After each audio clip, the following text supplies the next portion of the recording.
Good morning. Thank you for watching our first series of insight interviews with technology personnel who make the magic happen behind the scene. In honor of Women's History Month, this morning I will be having a conversation with Antao Tywii Ayers, an amazing, talented, and energetic young lady who is the TV coordinator at the Potter's House. Tywii, welcome to our special edition of Insight with Technology Personnel. Hello, thank you for having me. Great, thanks for joining us. I understand you have an eclectic background from arts, dancing, costume creation to TV production. What life experiences inspired you to pursue a career within the television? And in what ways have you evolved throughout your career to where you are now? Wow, yes. So, all the way back to age 3, I always knew that I loved art, wanted to draw, wanted to dance, danced through high school, did color guard. So, when I joined the Potter's House Church in 2002, joined the dance ministry, danced with the dance ministry for 10 years, knew how to sew as a child. My mom taught me how to sew. And the dance director at one point needed a costume designer. And she was like, "Does anyone know how to sew?" I said, "Well, I know how to, but I don't do it." Had some ideas for a costume, made the costume. She said, "This is great, make me 25." And that's how it started. So I started designing costumes, sewing costumes, getting more into that. And about 5 or 6 years into that, the opportunity came up for her to produce the first half hour of the Sunday morning service at the church. So basically, she was choosing the music, the look, the design, but we didn't know what producing really meant. And so we went and sat with every department that produced that 30-minute segment. So we sat with lighting, we sat with stage managers, we went backstage in the TV control room where they were recording. So we would know what we were doing and have an understanding. So whenever we would have her Sunday service, it would be certain months or a certain Sunday per month. It would be her Sunday to produce. I would go backstage and put up the lyrics for the music that she chose. That was my first exposure to TV, and I just fell in love with it. I fell in love with live TV, the countdown, seeing all the cameras, seeing the directing. Then maybe a year later, the position opened up. The young lady who was working there got a new job. And I went to the manager, the producer of TV, and I said, "So I don't have a degree in TV. I'm a quick learner. If you guys need help, I'm available." And so he said, "Absolutely." He said, "I believe you have what it takes," meaning the skill set, the temperament. So we'll try it. And so I began as an admin assistant and then also putting up the graphics. So in 2015, I was hired as a TV coordinator. And so during the week, I would do administration duties, making sure the team was good, making sure that communication between departments was good. And Sundays and Wednesdays, and anytime there was a live recording, I would put up the graphics. And so that was playing video, that was putting up lower thirds, that was sometimes creating lower thirds. And then I just had an opportunity to take in what it means to work in TV. I was exposed to conferences. I was able to go to NAB and learn more about engineering and cameras and recording and production. So yeah, it's evolved from just being a performer to now being behind the scenes and helping make it happen for others to see a live production. Now, during our last conversation, I believe you said that your father actually had a broadcast journalism degree. Do you sense that maybe it's like something you had in your blood? Because going from what you just mentioned, you don't have any formal training, but Right. somehow it seems like you almost like instinctively knew how to do it or what to do, and you were able to pick it up very quickly. Can you talk about that? Absolutely. Yes. And so my father, he was in the military, got out, went to school, did broadcast journalism, and he was public relations for the US Postal Service. And so he was a speaker. He was a communicator. He would communicate on behalf of the Postal Service. And also at one point he was a DJ. I actually found a photograph. He was a DJ, but his thing was that communication, and really engaging people. And so I found, even though I am more like personally introverted, I think I do well with communication, making sure people have information, understand things. Um, and so, yeah, I think I just got that instinctively from him, knowing kind of what to do, being very matter of fact, understanding problems, looking for solutions, and then being able to help people, hey, this is your problem, let me help you find a solution. So yeah. Great. I mean, I think so. It's probably by interaction, people learn in different ways, right? So Yes. yeah, I mean, and also I think you mentioned, uh, I'm not exactly sure how you find time because you've got your busy schedule, running the production at the Potter's house, and then in the midst of I guess COVID, you're in the process of writing a book, or you were telling me about that. Is Yes. How's that coming along? That was so exciting. So I have a 2-year old, and I wrote several stories and just kind of sat on them. And so, because I love drawing, I've always, drawn since I was little. So I wrote and I illustrated my first children's book. And it's the children's books. I have a love for books and very simple stories, things that make you feel good, things that make you smile. I enjoy reading with my daughters, and so I have a collection of books that I'm going to publish that are just, you know, to help you think, to help you smile, to help you feel good, introduce young readers to diverse faces. When I Hmm. used to read books, there was not a lot of characters that look like me. So just seeing diverse faces, seeing nice bright colors. Yeah. Right. Is there are there any plans to tie in kind of like your backgrounds um, it, into the writing of these books? I mean, some of the topics would cover kind of like the career path you've chosen to maybe Absolutely. promote it, especially with young women.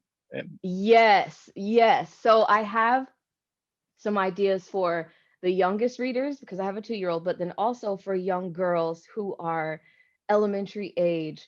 What is production? What does that look like? What are some career options for some young women? I remember when I was growing up, it was always policeman, doctor, teacher, but there's so many more careers that you can go into that are exciting, that are fun, and that also support the arts. So if you're interested in arts, there's more than you can do with it than just being a painter. You can be a graphic designer. You could be a video producer. There's so many ways to support the arts through, this line of work. so again, I mean, it's like you come across as very, very accomplished, and I'm sure there's a lot more to come from you. But I guess as a woman in the industry, what are you noticing about the ways in which women voices have been included in conversations and productions and broadcasting, kind of like in your environment? What are you seeing? Are you seeing an uptick, or are you seeing a change? Can you talk about that from your experience? Yeah, well, from my experience, I know me personally, when I came into this department, I was one of 3 women. And so we have brought in more women to our team. I know, with my company, we have a lot of women who have a voice. So they are part of the creative process, they have the ideas. We have one young lady on our team who is able to shoot, she's able to produce, do everything from start to finish. Um, but it is there are it's a heavily male dominated field. But what I do see and what I do experience is my voice matters. So if I have ideas and opportunities for me to learn, like have never felt like there wasn't something that I could do if I wanted to take that path. I mean, it is definitely from our perspective, from what I see, it's like there's a different mindset that we don't necessarily think of or we come across, and I think in the whole, any companies benefit from that, from just Mhm. focusing on one kind of like tunnel vision and just being able to taking more and offer to a diverse community, because this is who we serve. We're not serving only a male population. It's we're Right. serving both male and female. And to that extent, kind of like looping it back into the work you're doing. I mean, I have to believe that it had to be extremely taxing on your organization, being used to having I don't know how many 20,000 people coming weekly, Yes. to hear your services, and then Yeah. overnight that all stopped, and then now your production team had to deal with that, right? How were you guys? Absolutely. Yes. So typically Sunday and Wednesday would be a small team of us.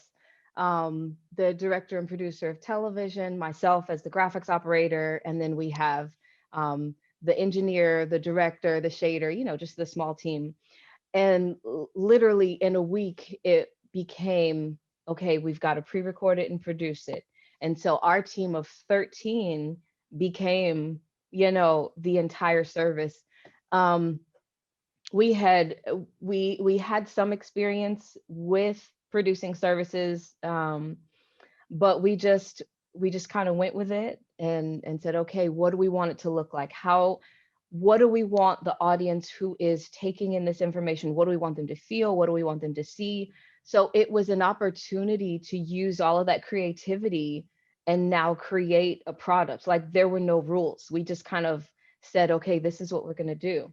So it was exciting. It was we thought it would be maybe a month, and it ended up being, here we are a year later. Our team, we created the graphics, recorded the content, edited the content, and then we also produced some new content. One of the things that we said in our group was, we want to create content that gives people hope, comfort, and peace.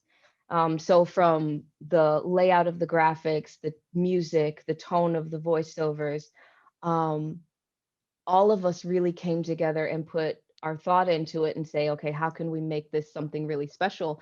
And what we saw is people really gravitated toward it. They needed that encouragement. And so we saw our audience go from a live audience that would have maybe 10 to 12,000 in person, to now having 25 to 32,000 people around the world logging in, streaming, rewatching the messages. So yeah, it was So really exciting. great. So I would assume that there had to be a lot of challenges and obstacle. Having said that, that was kind of like new. That was like the wild west. I mean, Yeah. that's fantastic because you can, it's a blank slate. I mean, as a painter, you recognize that, but Mhm. also there are obstacles that you have to overcome. Can you talk about some of these obstacles and how these challenges, whether technology or whatever, to adapt, and how were you guys able to adapt? Yes.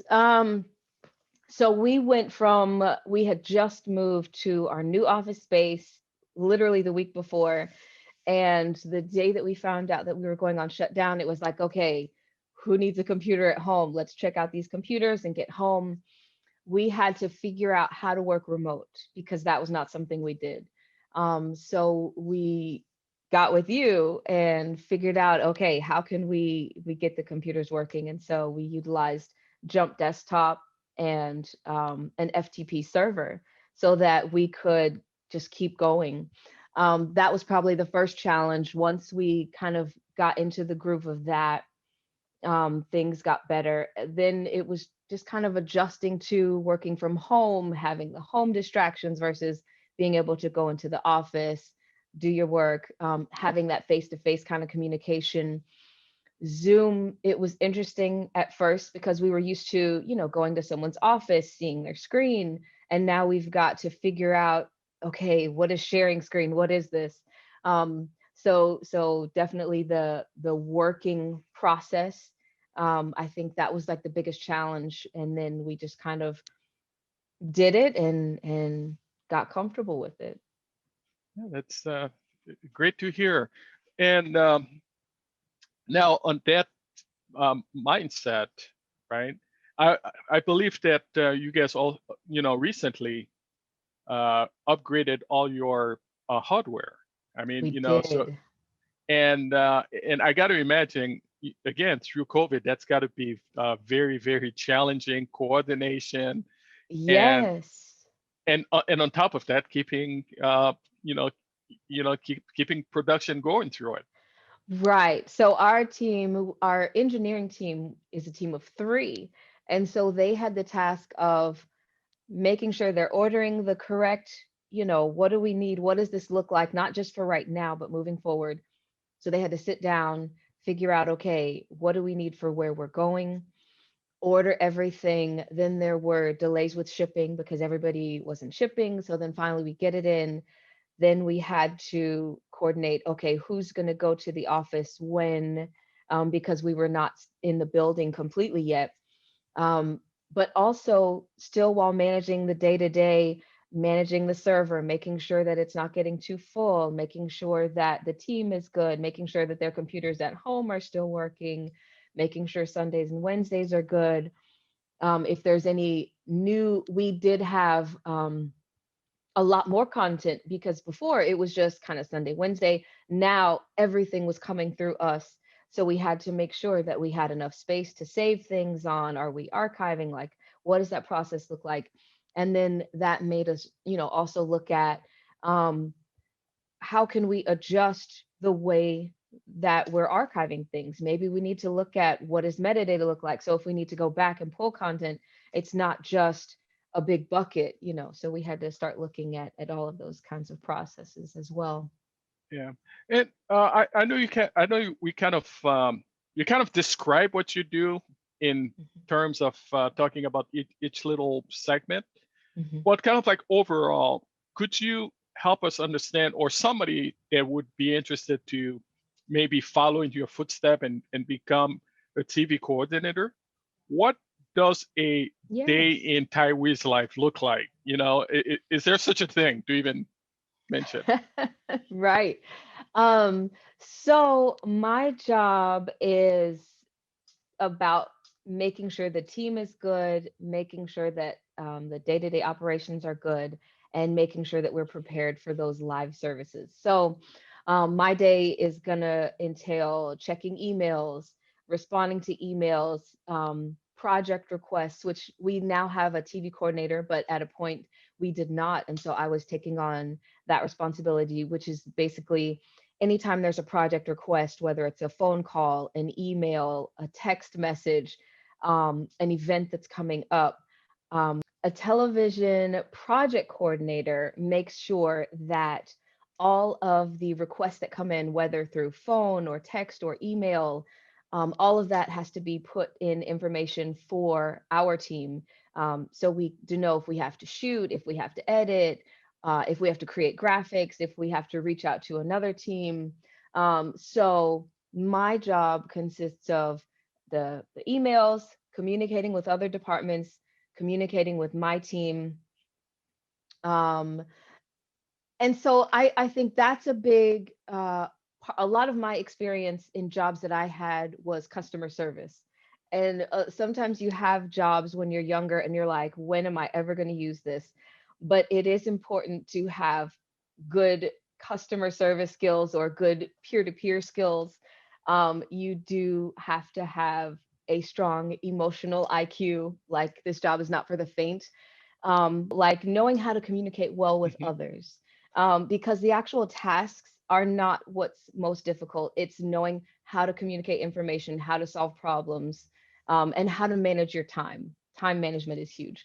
But yes, so a day for me, I'll check my emails, I'll respond to emails, I will sit in meetings where they're brainstorming ideas for events, meetings where events are about to come up and we're talking about lower thirds, about recordings, about content coming in. Have you received this content?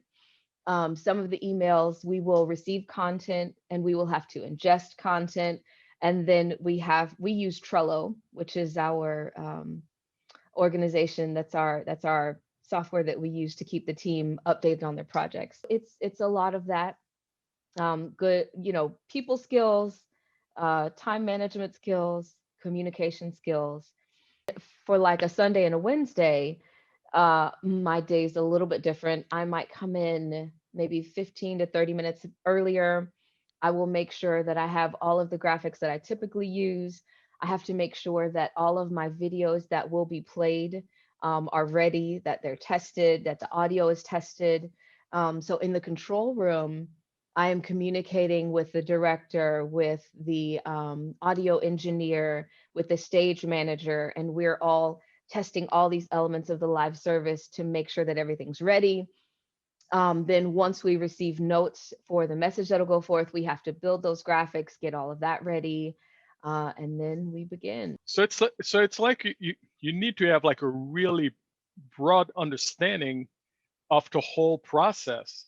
And Absolutely. right, and it's not just a target. It's like you have, from your perspective, you see the whole plan, and you're like the facilitator, and not only the facilitator, but you're also one of the operators. You make it happen. So you have to be versed with the technical aspect of it. Right. I mean, I understand you're a little bit modest about yourself, because I know we're working with you on a project to to optimize some of the workflow.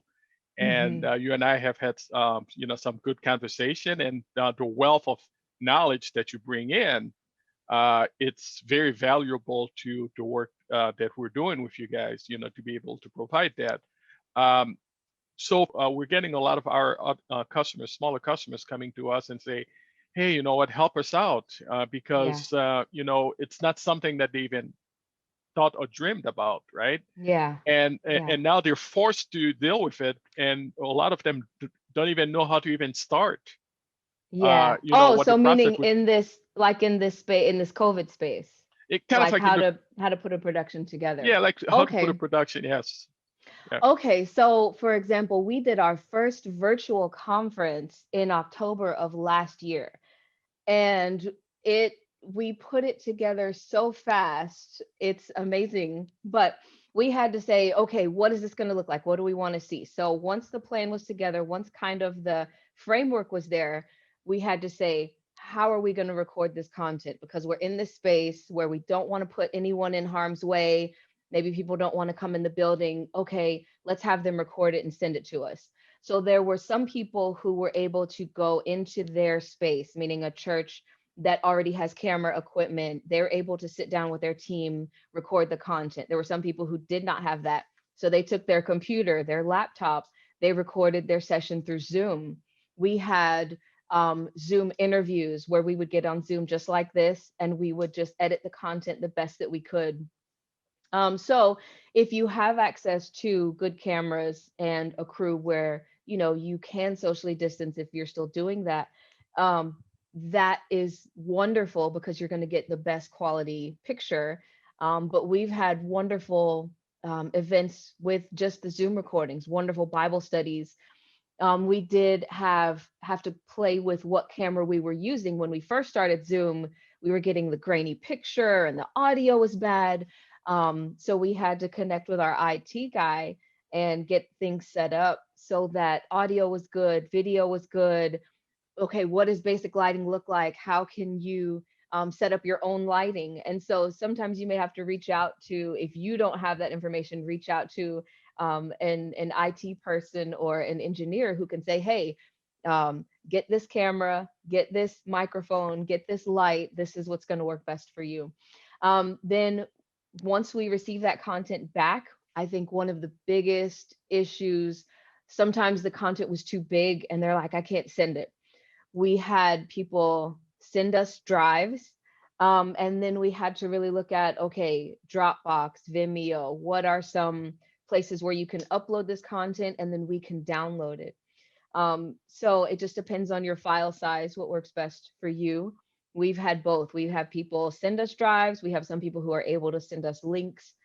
Um, yeah, and so that's how we get our content. Once we get the content, then Mhm. our team is like, okay, this is the plan. This is what we want it to look like. Or they may just make it look amazing. Here's the graphics. And so they will sit down, edit it to whatever time is required, add the graphics. Then we have to review it, check and see, are there any typos? Is there any information we left out or we need to leave out or we need to add? Once it is approved, then we had to determine, what is this playback process going to look like? So for one of our conferences, we just utilized YouTube. And so that meant live streaming. So live streaming through YouTube, and then also uploading, so that once the live streaming is over, people can go back and get that content. So making sure you have a YouTube channel, but then also making sure you're producing content to upload to that channel, because if it's good, people are going to want to come back. So it's something you're going to have to keep doing on a regular basis. um Making sure you understand copyright. If you're using music, you need to have your licenses, or you need to have original music. You can't just put, copyrighted music. If you're using images, graphics, make sure you're using um an Envato or a program where you have the license to download and use these graphics, and know the difference between, are you creating for broadcast or are you creating for streaming, because there's different rules. Making sure you have all that understanding. And then uh, if you're doing it live, so we did a combination of live. So we had live hosts in the building. We were playing back videos live. So the video was playing live. And we had some elements that had to be uploaded so that people could access it. So it's just, it's all of that. What do we want? What do we want to do? How do we want to do it? And then just doing it. So we've done kind of a combination of several, having a platform for people to go to, utilizing a platform that's already there, which is YouTube, the Facebook, the Potter's House, and then doing our usual thing, which is having people socially distance in the building, bringing in camera operators, having that live kind of moment where people can feel like they're a part of something live. And it was really successful. We kind of got to it, and it was like, okay, go. And it ended up being, very successful, very well received. Have you uh, have you seen an uptick in viewership, not only in the U.S. but outside of the U.S.? Can you talk about that? I mean, because now there's no more boundaries that you have to come in into the facility to follow a sermon or services. So, Correct. Yes, we have. I don't have those actual numbers, but we have seen an increase. We have people, in Africa, in Australia, in England, who are logging in. They're able to watch the service. They're able to watch the rebroadcasts. Um, we've had opportunities for people to be a part of our Zoom audience. So on Sundays, since we don't have people in the building yet, we created our engineering and lighting team and production team created a Zoom wall, and we have about 50 people in 4 screens, so 200 people, and they're able to log in and be a part of that live service. But there was one time where we had people from Belgium, from South Africa, logging in, and they were able to literally, be in the service through technology. So it was pretty wow, cool. that is great. So, yes, I can only imagine that's something that you guys will definitely keep building on, and it's not just because we go back, when after COVID, because eventually, hopefully, in the next few months or so, it will be behind us. But do Right. you see this as a technology that you guys are going to expand and keep moving forward, or are you going to go back to uh, the way you used to it to do it before COVID. Yeah, I think, and this is just me personally, I don't know Hmm. for sure, but I think we would absolutely keep moving forward. I don't know that there is a going back at this point. Um, because we're able to reach so many more people. 8,000 people versus 25,000 people, and they're not limited by, well, the church is an hour away or the church is in a different state. They can simply sit in the comfort of their home, safety of their home, and log in and watch. So I think it's something that we'll see continue, and we'll probably be a part of that creative process. How can we keep evolving this, keeping people connected, through the online and through the streaming? Now, kind of seeing that you play a key role behind the scenes, what are some insights you can share for people to believe to better understand how your work helps shape the larger vision of the Potter's House of Dallas?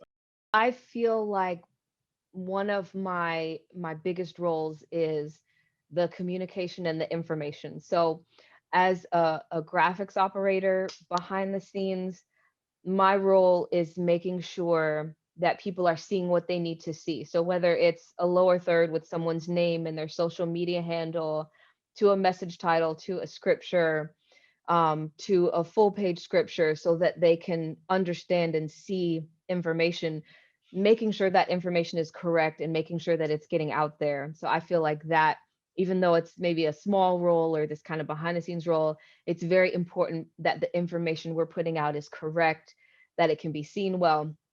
And then with my team, as an administrative assistant with the team and the department, making sure that the team is doing well, making sure that they understand the why, why are we doing this, making sure they're understanding the vision that's coming to us, whether it's from a department who's reaching out to a group of people, or a group of kids and saying, we want to make sure that you have the best life that you can have, making sure that they understand, what they're doing and why, making sure, um, that they feel supported within the department, understand their work, and then communicating with other departments.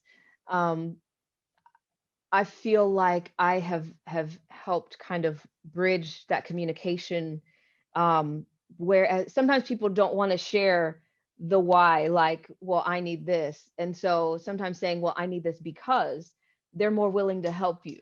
And so just whenever I'm communicating with other departments, making sure that I'm respecting what they need and they know why I'm asking for something or giving something. So I think communication, and information are are big responsibilities that I have behind the scenes.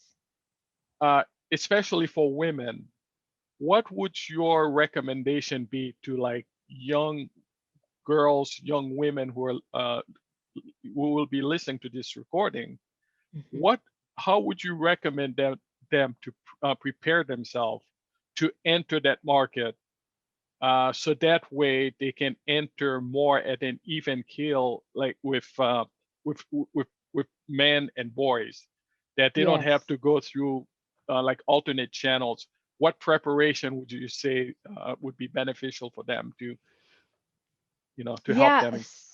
So I think if they are interested in this field, it's getting involved, asking questions, and doing research. So if you're interested in videography, obviously you might Google, you might say, okay, what does this look like? But then connect with someone who's in that world, have conversations, and then have conversations with other videographers. Um, a, a lot of our team, when they come in, they're connected to other people who do what they do. I got one question here that I believe that may have already been asked before, but I'll formalize it more into, how are you giving back to your community within your current role? So what do you feel you bring to your community, Yeah. or given that it's Women's uh, History Month, Yeah. how do you feel you're contributing in that? Uh, Um, I feel like, I mean, I've had the opportunity to kind of give back within the church. So sharing the stories, and then hearing people respond back saying, I watched that message, I watched that piece, it really touched me. So for me, again, it's that communication, um, being able to help the voice, that is encouraging people. So for me, it's being a part of that, um, helping that ministry go forward, so that people can continue to have hope and then move their own life forward. Even for example, with ILS, it's people who may, have it together, or you're almost there. If if Um, if you don't oh, mind me asking, what is yes. ILS? ILS is the International Leadership Summit. That Okay. is one of the major conferences that we have at the Potter's House. And it is for pastors, it is for leaders, um, people who may be entrepreneurs, maybe managers, supervisors, leaders in their field. They may have teams of people under them, and so it's a conference where they are exposed to leaders who are at the top of their game, and they can share their experiences. So being a part of that, like right now, we're in the process of capturing the content so that we can edit it and then put it back out. And hearing the information, there are so many people who have been there, done that, and they're now coming back and saying, let me share with you my experience, my journey. So again, with that communication, getting that communication out to people so they can hear it and then say, how can I apply this to my life? How can I make changes in my life? How can I just do the best that I can do? So whether if you're a stay-at-home mom, how can I be the best stay-at-home mom? If I'm a manager, how can I be the best manager? If I'm trying to manage my finances, what am I doing wrong? What decisions can I make, that will help me be the best? So I think for me, I feel like I'm giving back by helping um, communicate messages to people and get those messages out to people. Great. Well, um, as as we're concluding, kind of like outside of this, TV production person, is there another facade? I mean, we know about the writing. Is there another facade of Tywii that you would like to share with the public? I think, like for me, I've always considered myself an artist, and then I'm a mother. I have three daughters. So those are things that really drive me. Like I love art, I love music, I love dance. And so all of those things have really kind of shaped me to be who I am and make the decisions that I make. Character is huge. And so I guess something that I want to share, whether it's through my books or through whenever I, danced and whenever I performed. And as being a mom, it's really looking at yourself, the way that you carry yourself, and how you're affecting the people around you. Um, One of the things that I really try to be for my team is a good support and a good listener, because I think, some of the things that I've read and some of the things that I've seen, if you're coming into a workspace and you have just, you know, pleasant coworkers, it makes the time that you're with them better. And so why not have a good experience, a happy experience while you're at work doing whatever you do? You're Oh, going to do it well just for the sake of doing it well. great, Exactly. I have a poster on my wall and it says, whatever you do, work at it with all your heart as working for the Lord, not for men, Colossians 3:23. And so that's one of the things I try and do, just, have a good time with it and do my best. great. Well, thank you, Taiwi. Thank you for spending this morning with us. Very informative. We learn a lot about what you do, um, how you got there, and we really appreciate the time. And we look forward to to talk with you in a few years. Once your books get out there, and Yes, so I'm looking forward to it. So please let us know when the book is out. I'm looking forward to buy it and read it. absolutely. Yes. Great. Thank you. Thank you for having me.